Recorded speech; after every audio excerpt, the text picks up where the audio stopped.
The Australian flag flies high above the country's two most recognisable icons, the Sydney Harbour Bridge and its distinctive neighbour, the Sydney Opera House.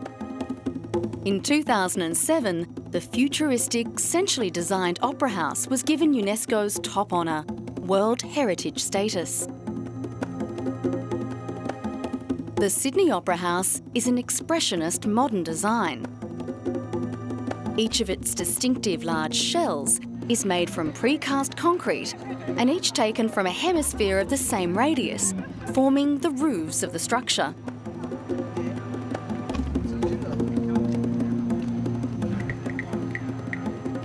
The roofs of the house are covered with over 1 million glossy white and matte cream Swedish-made tiles, though from a distance the tiles look only white. Despite their self-cleaning nature, they are still subject to periodic maintenance and replacement.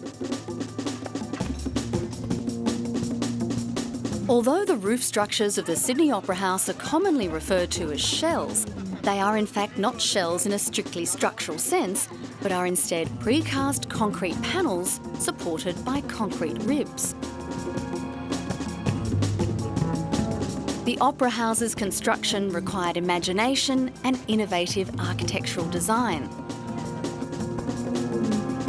It is supported on 580 concrete piers sunk up to 25 metres below sea level. Electrical power is distributed by 645 kilometres of electrical cable, enough energy to power a town with a population of 25,000 people.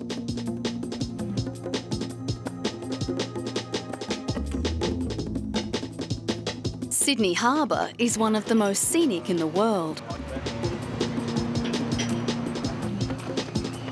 Below its iconic neighbour, the Sydney Harbour Bridge, is Luna Park, one of the world's best located fun parks.